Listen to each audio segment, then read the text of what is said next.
All right, Nick, we're going to start off with the first video here.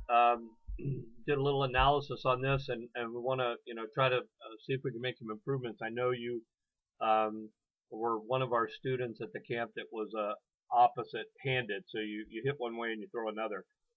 So hitting lefty and throwing righty, it's sometimes difficult to get those hips fully moved out of the way to do your best hitting. So let's take a look at this first swing. If I bring you forward to your point where you are ready to launch to the ball, I want to make note of the fact you really don't make any move forward. That little rock forward right there is pretty minimal. So here's your centered position, and you can see you rock maybe inches forward, and then your front heel lands and your back heel starts to come up, but you're not creating any separation between your knee and your hands, so your hands aren't staying back. The other piece that we noticed on this was your swing plane, right? So this is the reason we do dry swings for this, is so we can see what your muscles and your mind think is a correct swing, right? So as I move here, your head is focused downward, and you're going to follow that. So your hands drop right down, and you can see that your swing becomes like this, right? About like that. So in this V or this triangle area down here, you're not going to be able to hit a ball that's focused on this pitch plane, this yellow line here running from your front to your rear here. If that's the plane of the pitch, you're going to have a hard time hitting it like that. Your power V is down. It followed your eyes, and we need to work on getting your hands up a little more in the process, and a little more weight drive to the front side. So in this case, you finish up, and I think a lot of this just has to do with taking the bat off your shoulder because your hips aren't moving out of the way. So there's a couple fundamental things we need to do here to get you moving on a plane more like that. Okay, so let's take a look. I'm going to clear all this yellow lines off here. So again, let's look at your next set of videos and see what they look like compared to what we had in the beginning. So let me move this back a little bit. All right, so we're ready to hit. We're ready to hit. All right. So in this first one, as you recall, I'm just going to put a center line on you here, so we can see what our movement was. So here's our center line, and here's our pitch plane. Okay. There's our pitch plane. Okay, and I'll do the same thing over here. Here's our center line. Okay, and here's our pitch plane. Try to put it in the same spot. All right, so let's see what we have. So in this next one, you still don't get a tremendous amount of movement forward, but I would argue that your back heel comes up better. All right, so let's take a look. We'll compare and contrast here. So you're ready to go here in this first one. So here's our movement, right? I'm going to move this forward just a little bit.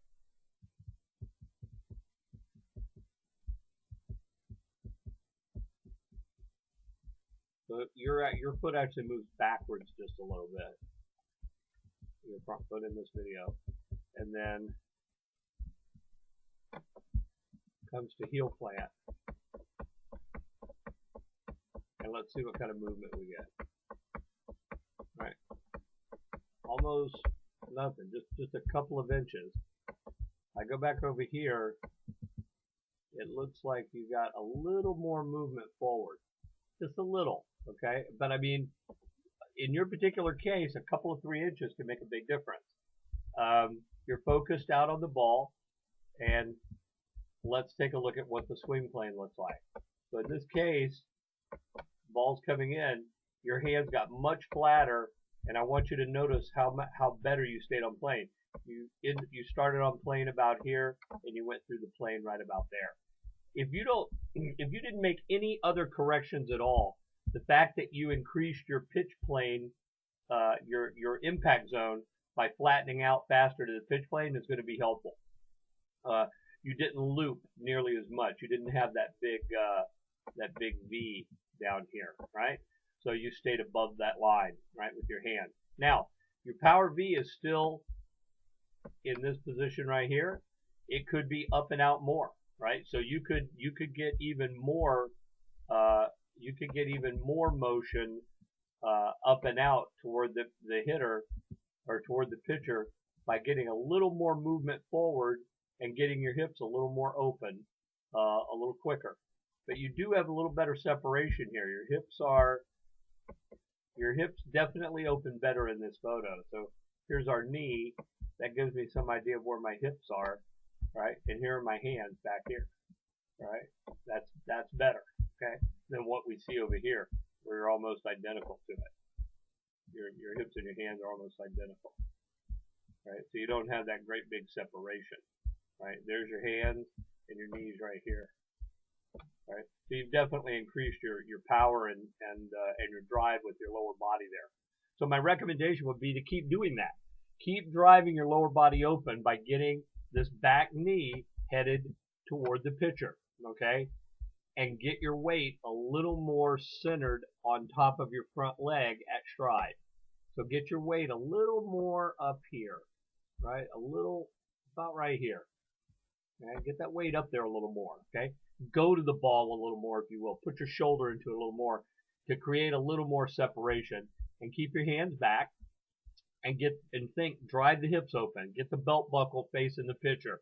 Drive the hips open. Drive the hips open. That'd be my mantra if I were you. Get the hips open, hands back. Hips open, hands back. Right? And really release that back heel and knee. And then the last thing I would say is make sure that your hands are getting flat fast. So you want this front elbow to work upward, and you want this back elbow to work down, like this. And let those hands flatten out, and as they flatten out, the barrel of the bat is going to drop, and you can see that in this photo. You can see here's your bat right here. Your bat is right there, and that's good, and it's headed in.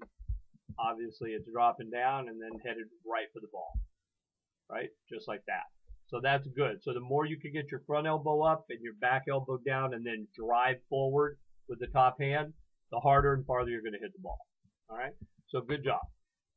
So that was some good improvement, very good improvement. Just keep working on those things I mentioned.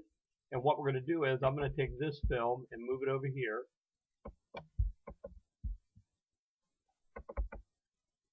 And we're going to put, you're a lefty, but I'm going to use A-Rod anyway. What I'll do is I'll just make him a lefty. So we'll just mirror him around so you can get an idea of what we're talking about. All right, so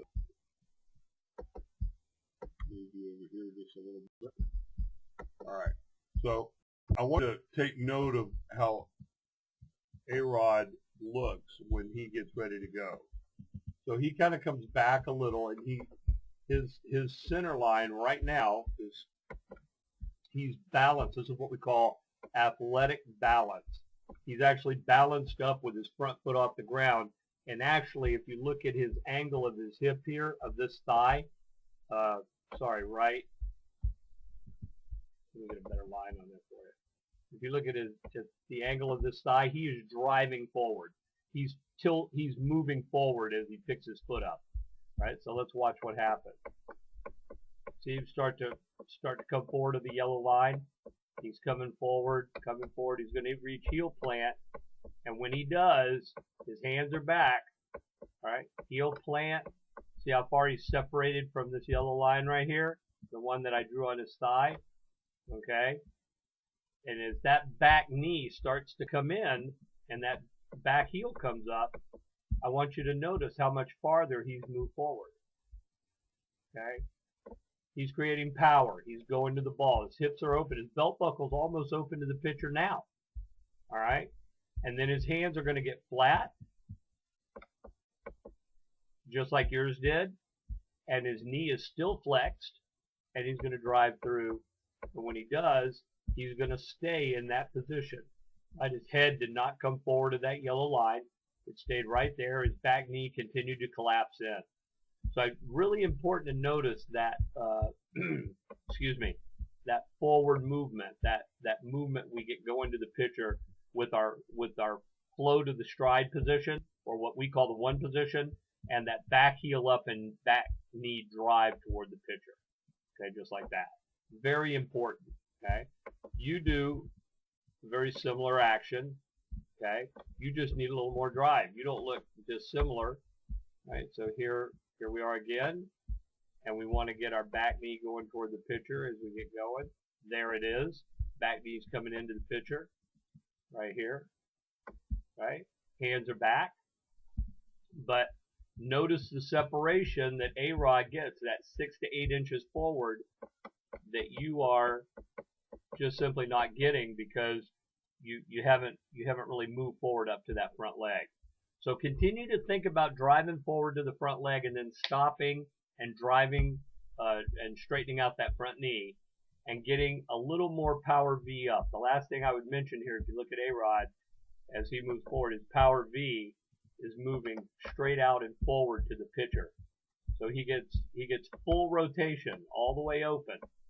All right, as far as he can go toward the pitcher.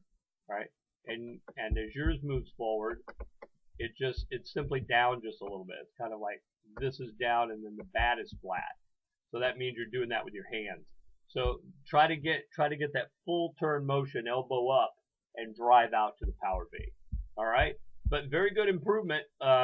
Again, let the ball get to you and be in a good position to hit it. And I think if you just keep working on that, you'll be able to flex and move forward and get to where you need to be. Very well done. Good improvement. If you have any other questions, you can certainly call us or send us an email, at info@thehittingconnection.com. We'll be happy to review video or do anything else you might need to support you. Good luck with your college time. I know you're committed, and just keep working on your hitting to make it better. Every 5%, like Roger said, is the process. If you work the process and let the good results happen from that, just continue to work the process. Every day you get 1, 2, 3, 4% better, it's going to come out, and you're going to show that it's better in the results on the game field. So good luck, Nick. I think you're definitely headed in the right direction. Let us know if you need anything else.